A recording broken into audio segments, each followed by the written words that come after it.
It's time for Around the Ozarks in 5, brought to you by the Springfield Greene County Park Board, Roto-Rooter Plumbing and Drain Service, Blue Current, and Thompson Sales. Here are your hosts, Ethan and Sarah Foreheads. Hey, here we are on Friday. Happy Friday to you. It's going to be a great weekend. I hope you have some good plans. We have plans, right? We got stuff going on. We do, yes. Run around ragged. It's what we do, right? Busy weekend. All right, we will start with some news on this Friday. Man, can't imagine, but what an emotional time for Riley Strain's family. He, of course, the 22-year-old Springfieldian who died in Nashville back in March after drinking too much alcohol, and then somehow, we're not sure yet how, ending up in the Cumberland River and drowning. His parents accepted his diploma posthumously at the University of Missouri. Riley's name was the very first one to be called, and man, you can't imagine what his parents are going through during this. No. And that whole thing is still under investigation as well, but an honor for them at Mizzou to be able to get that diploma for sure. Yeah, because that was such a huge news story in Columbia, in Springfield, in Nashville. Yeah, nationally. Really, it was national news. Right. Yep. Yeah. In other news, North Springfield is getting some new apartments. A piece of land that was rezoned almost 2 decades ago is just now getting the apartments. It's near 1700 East Valley Watermill Road.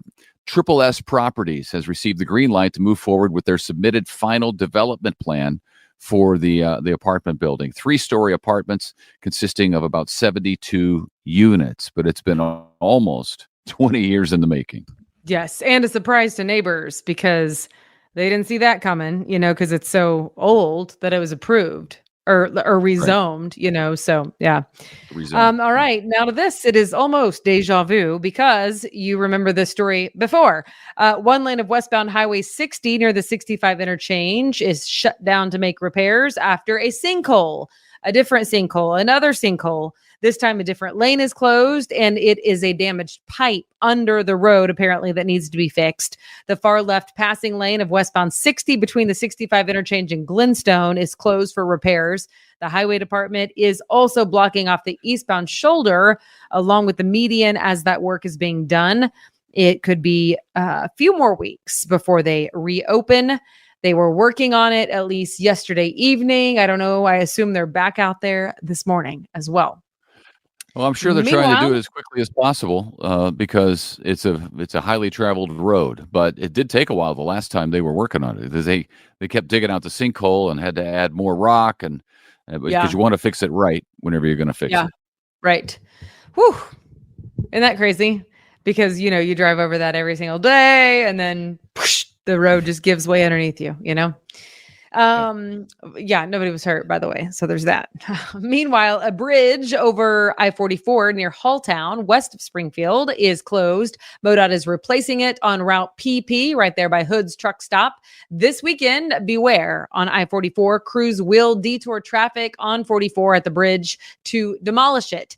The interstate will close between 7 p.m. on Saturday, so tomorrow, and 4 a.m. on Monday morning. So watch out. We're headed to Tulsa at a couple of different times this weekend, aren't we? Mm-hmm. Mm-hmm. But Interstate 44 will be still open. Yes. It will be. Yes. Be detoured, and yes. Probably overnight. Yeah. Okay. I hope so, because we got to use it. More than 200 abandoned oil wells in Missouri are being capped and removed. Most of those are located in Vernon County near Kansas City. $5 million grant from the federal government is paying for the project. Won't be finished until late 2027. This is going to take a while. The problem is the wells are all abandoned and create environmental issues. Missouri oil wells, I bet you didn't know this, mostly along the western edge of the state, have produced nearly 14,000 barrels of oil since January. All right. I didn't know that. You're right. You're right, sir. That's not a ton of oil, but it's something. It ain't nothing. It's not nothing. It's not nothing. Yeah.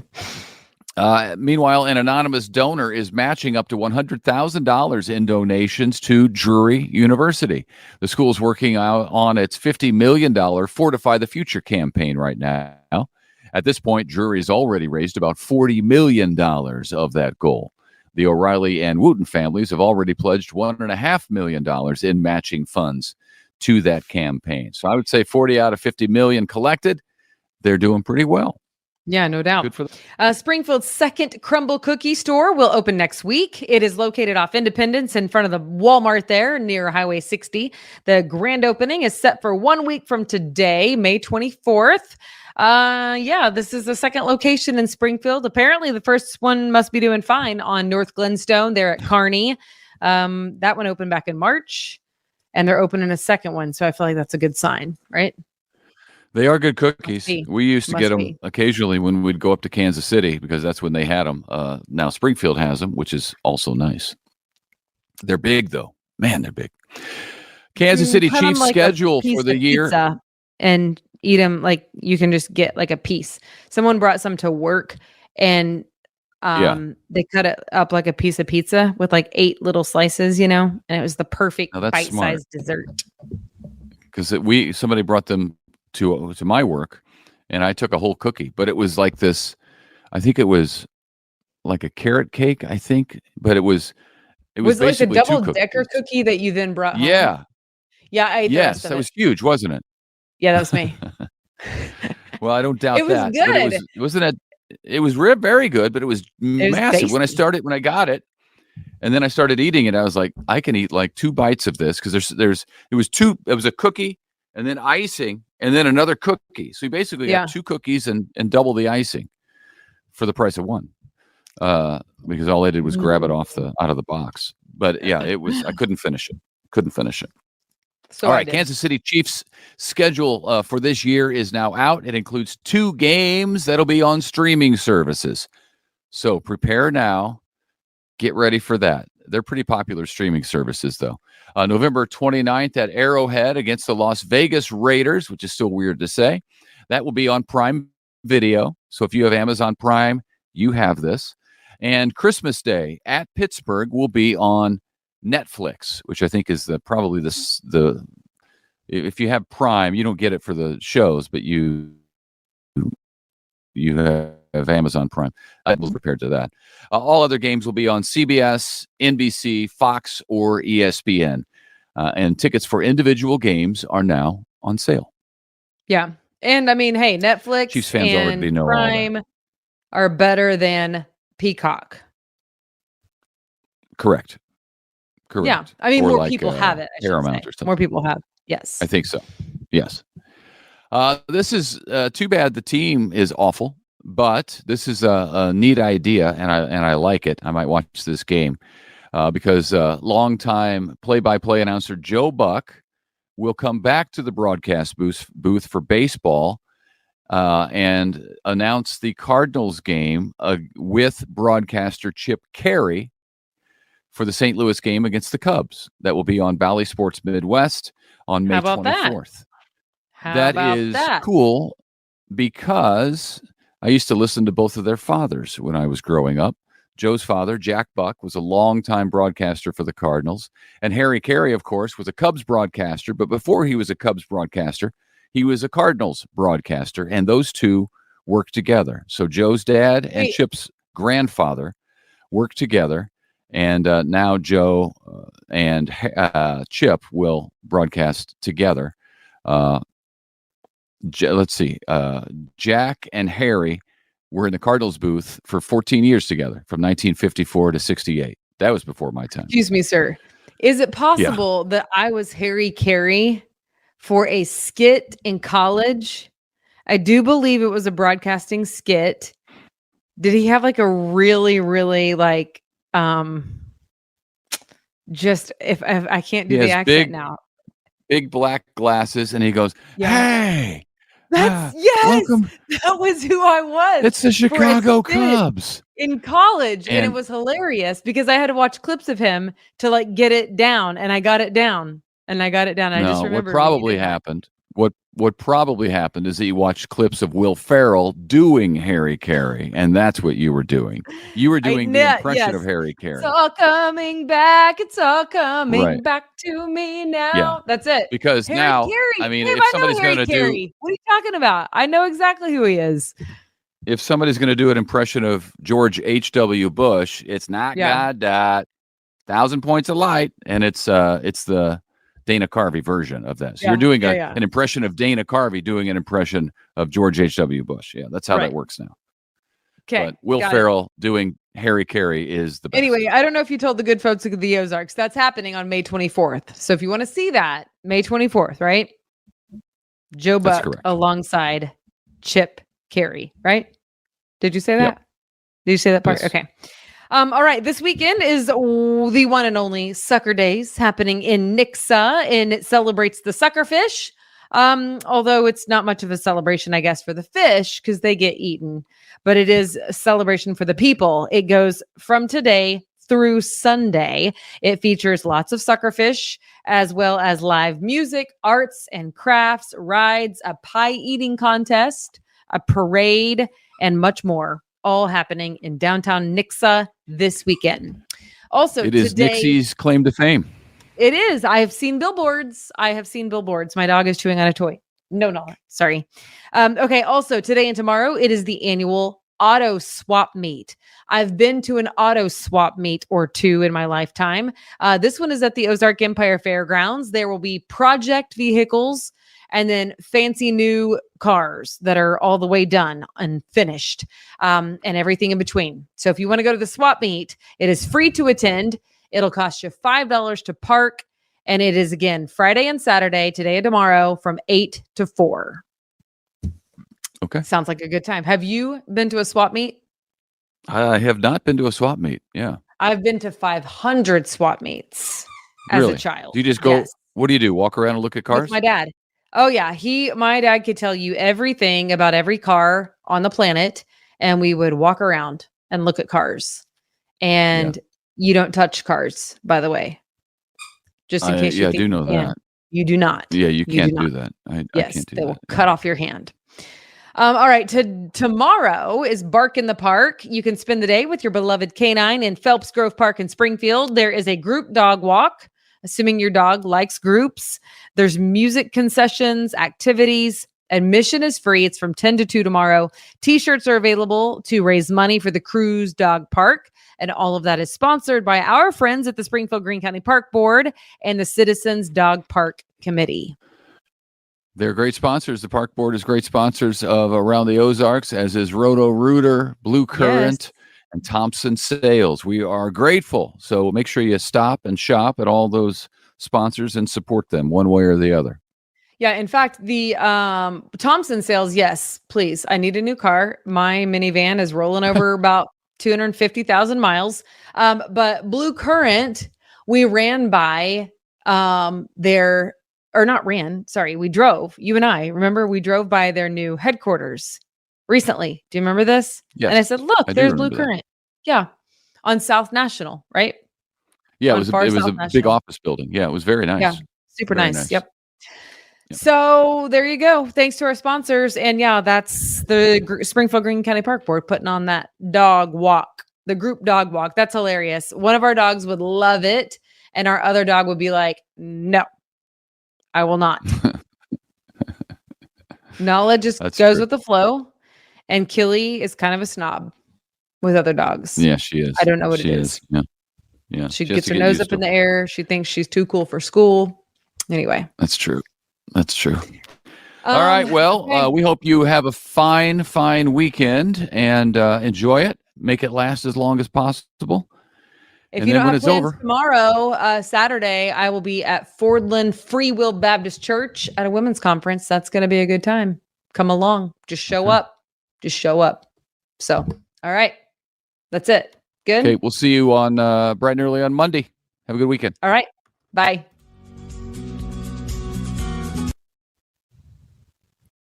It's time for Around the Ozarks Wake Up Weather, sponsored by Scooters Coffee and Rescue Towing. Here's your host, meteorologist Abby Dyer. Good morning, everyone, and happy Friday. We have some rain chances in the forecast to end the work week, but I have good news for you.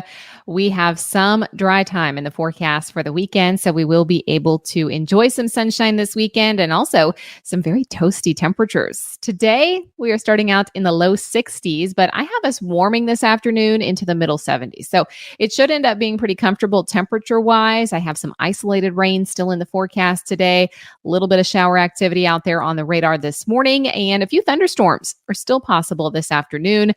I'm not thinking we're going to see widespread severe weather, but a couple of thunderstorms capable of producing some very heavy downpours as well as some gusty winds. That's what to look out for as we go through the course of your Friday afternoon. I think best hours for seeing some of that rain activity will be morning drive time through about 5 p.m. Showers really begin to taper off this evening, and that sets us up for a dry start to the weekend as we head into your Saturday. So things are looking pretty good in that department. We have continued showers and a few thunderstorms, though, in the forecast today. And I know many of you had that rain and storm activity in the overnight hours last night again.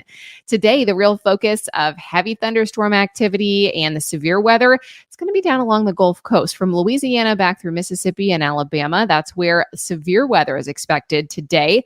There's also going to be this area of heavy rain possible from the Boot Heel of Missouri back through far southern Illinois into Kentucky. We get some general rain showers, but the cold front passes today, and we are going to see conditions that are nice and warm as we head into Saturday and Sunday of this weekend. Localized flooding is going to be possible now with last night's rain chances, and then what we add into the rain gauge today.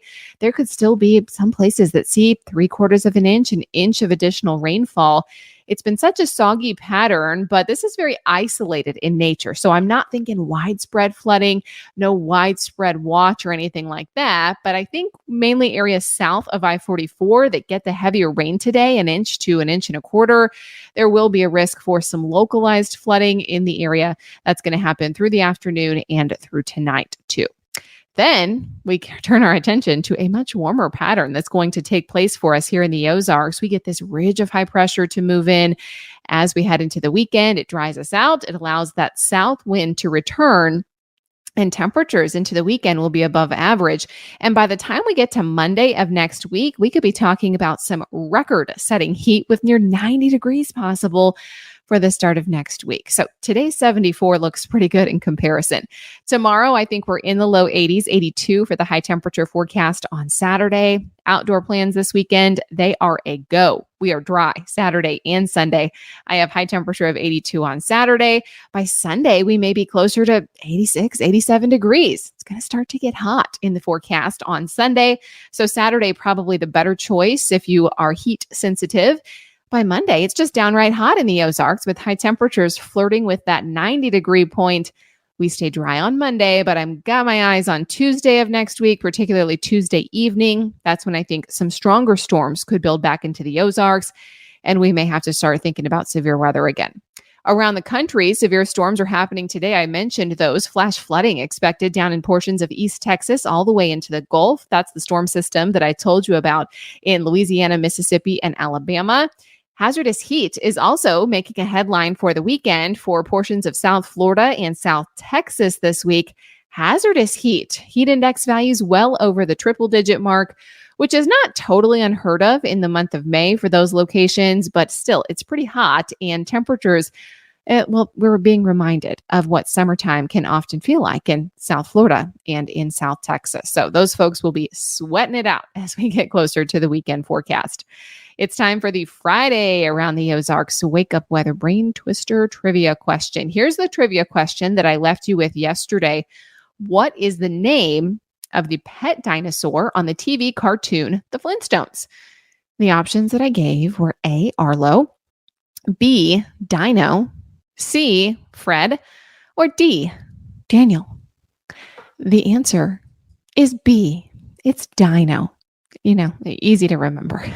Pet dinosaur, let's call him Dino. Dino, of course, the fictional character. He is the pet dinosaur of the series' main characters, Fred and Wilma Flintstone. Dino did debut in the opening credits of the pilot episode of The Flintstones, but he is not mentioned by name until the season's 4th episode. Dino is of course, serving the role of the Flintstones' pet dog. And he exhibits the characteristics of a typical domesticated canine. If you're wondering what type of dinosaur Dino was, you're probably picturing him right now. He was pink.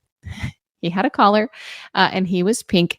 He is a prosauropod, like dinosaur, a snorkosaurus. I am not making that up. That is what he was modeled off of, but he acts just like a dog. Dino the good dog. All right. Here's your question that I'll leave you with for Monday morning. What is the birthstone of those born in the month of May? Do you think it is A, aquamarine, B, diamond, C, peridot, or D, emerald? That is the question that I will have the answer for you early Monday morning. If you want to take a stab at it, head on over to the website. It's aroundtheozarks.com. All correct answers entered into a pool to win a $20 gift card to Scooters Coffee. Thank you so much, Scooters, for sponsoring the Brain Twister trivia question. And thank you, Rescue Towing, for sponsoring Around the Ozarks Wake Up Weather. You can check the forecast all weekend long at the website, too. Just head on over to aroundtheozarks.com, click on weather, and you will see the detailed forecast for the weekend and the early part of next week. Also, by the way, it'll be important to pay attention to the forecast for the weekend as we fine-tune that forecast for potential severe weather that returns for us next week on Tuesday. I'll be back to chat with you again early next week. I hope you have a great weekend. Enjoy the weather in the Ozarks. Should be nice after tonight.